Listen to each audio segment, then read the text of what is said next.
Hey there, DeSoto. It's me, your Mayor Rachel L. Proctor, and we are here again for an exciting episode of DeSoto Rises where we are highlighting Veterans Day, and we are taking this month to honor our veterans for the sacrifices they made, for the sacrifices their family have made, and we have an incredibly special guest with us here today, a 22-year resident of the city of DeSoto, but I think what's even more special about it is he is a World War II veteran, and that is Coach Joe Washington. Welcome, Coach Washington. Oh, thank you, Mayor. Thank you. Yes. So this is just, again, so exciting, and we are just honored to absolutely have you here in our city and just here with us to chat just a little bit today and share some special things. So one of the first questions I want to ask you is, tell us how and why you joined the military. Well, being born in the 30s and raised up in the 40s, I was aware of World War II. And young and inspirational, I wanted to do more. I wanted to fight, but I was a little too young to get into the fighting. So I came as quickly as I could to answer my Uncle Sam's call. Wow. I couldn't wait to join the military. I look forward to it. Wow. And so how old were you when you actually joined? Now that's something we really didn't talk about, but because I had to move my age up just a little bit.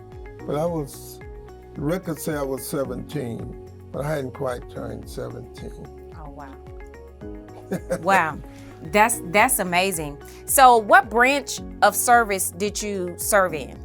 Back then it was called the Army Air Force. Army Air Force. The Army Air Force.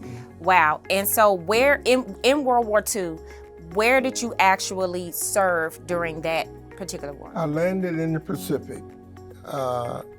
Hawaii, everything goes through Hawaii. So I was with the Pacific campaign. The Pacific campaign, wow. Now, you shared some things with me before we started filming today, and I introduced you as Coach Joe Washington. So can you tell us a little bit more about coaching? I know you mentioned that you've been coaching for a long time. Actually, you've been coaching longer than I've been alive. So tell us a little bit about your coaching as well. Well, after being discharged from the service, I went to college, of course, and I first started coaching in Bay City, Texas. I stayed there 12 years and then moved to Port Arthur, Texas, where I stayed 30 years. And some people probably said I might have stayed longer than that. Well, I wore my welcome out, but I spent 12 years in Bay City, Texas, and 30 years in Port Arthur, Texas. Wow. And so you coach football? Yes, head football coach. Head football coach. So tell us a little bit about what you think about our DeSoto Eagles. I know they're on a winning streak right now. What do you think about them? Well, being at Port Arthur and in the same class back in the day, we were aware of Port Arthur, Langston area. And once I moved here, I immediately became involved in watching a football game. Of course, things have changed in the 22 years since I've been here. Until COVID, I was a regular fan of the DeSoto Eagles. I had my senior pass that I could go in free. And so Okay. I'm real proud of them. Yeah. They're great, outstanding. Yeah. We recently, maybe a week or two ago at this point, at the time we're taping this, we had the Battle of Beltline. And so I made a little friendly wager with our neighbors over there in Cedar Hill. No, you didn't. Yes, I did.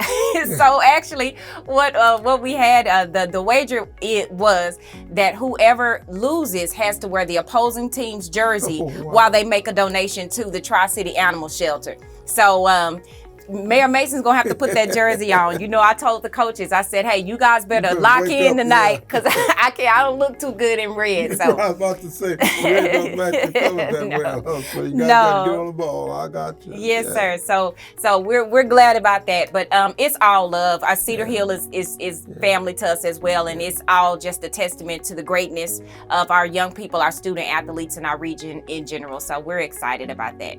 Winning teams add a lot to the community. That's right. Yes, it makes a difference. Yes, Been sir. there, done that. Yes, sir. That's great. Well, getting back to some of our questions around your service in the military, I have such a great deal of respect for our servicemen and women and what they do, and also their families and the sacrifices that their family makes. And we even have one of our current council members, Councilmember Crystal Chisholm, who is a veteran as well. And I was talking to her the other day, just talking about, that level of respect that I have for you all. And so how do you think that service in the military actually changed your life? I know you said you went in at 17. I can't even imagine what, I'm thinking about myself at 17 and what I was thinking about and what I was concerned about. And so to enlist in the military and dedicate your life to that level of service, how did the military actually change your life? Number one, you grow up quickly. I can imagine. As I mentioned to you earlier, at 17, I received my corporal stripes. That's to show you what effect it had on me. The military, it can make you or break you. And most of the time, it makes most guys.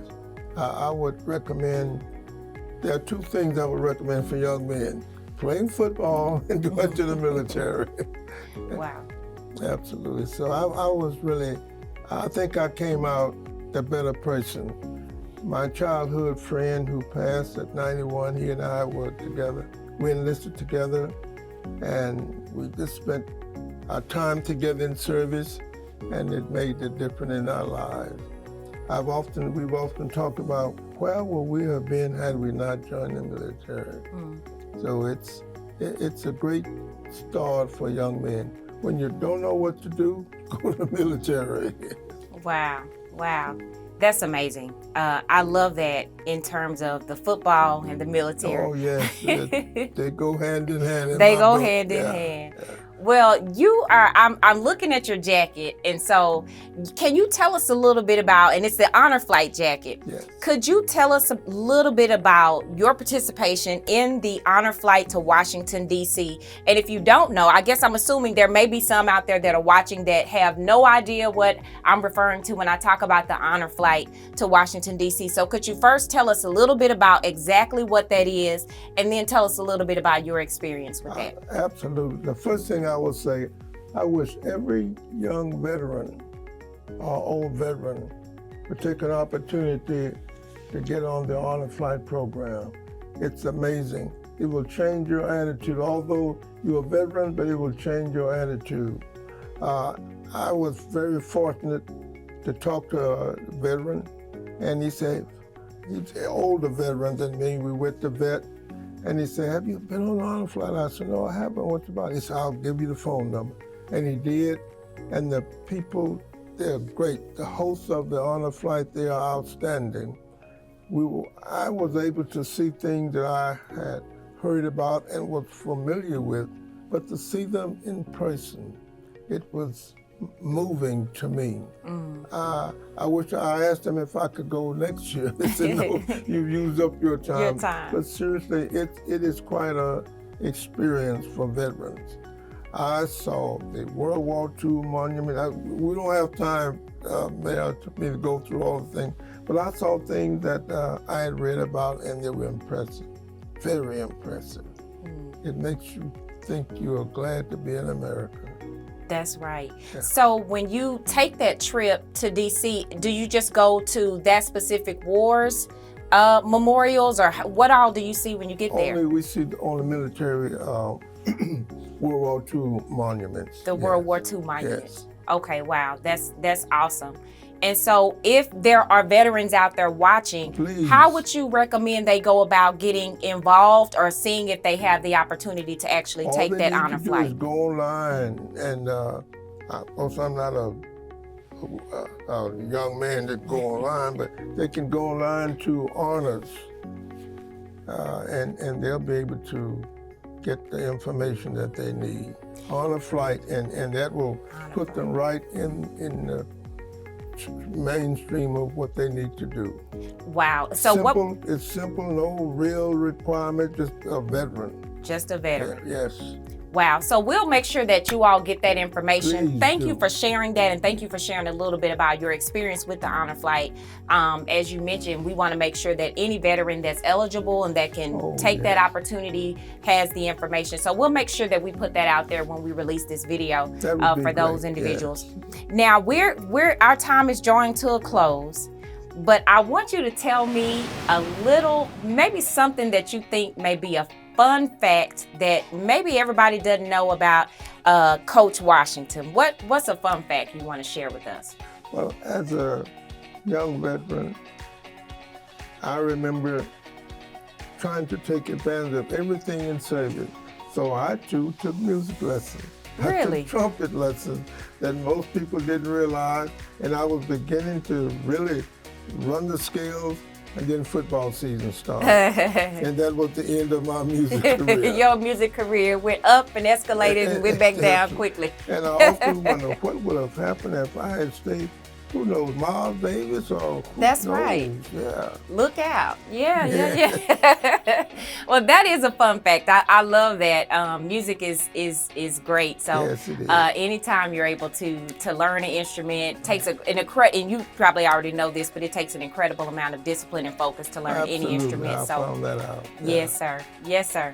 So that's been great. It's been good getting to know a little bit more about you and your time there in the military as a World War II veteran. Wow, that is amazing. As well as we learned that you were a coach, so you're just a man of many facets. But before we go, I want to give you a few gifts. And I don't know if you had a chance to meet our former Mayor Bobby Waddle, Colonel Yes. Bobby Waddle. And he gave these are called challenge coins. And under his administration, he gave these out. And so we want you to have this as a gift from the city of DeSoto, just to thank you again for your time here, as well as we want to present you with a city pin that you can wear on your suit whenever you step out. Again, just as a thank you for your time, but most of all, thank you for your service to our country. Well, thank you, Mayor. And I would like to say I'm proud to be a DeSotian. Yes, sir. Absolutely. Yes, sir. We are proud to have you as a DeSotian, and you make our community what it is. So we definitely appreciate that. Well, thank you. Thank you. Well, at this time, that concludes our time here. But again, we want you to thank a veteran, honor a veteran. And again, if you are a family member of a veteran or a loved one, we thank you again for your sacrifice as well. We want to thank again our guest, veteran coach, Joe Washington, for being here with us today. And again, this concludes our episode of DeSoto Rises with Mayor Rachel Proctor. So again, with you, with me, with us, DeSoto Rises.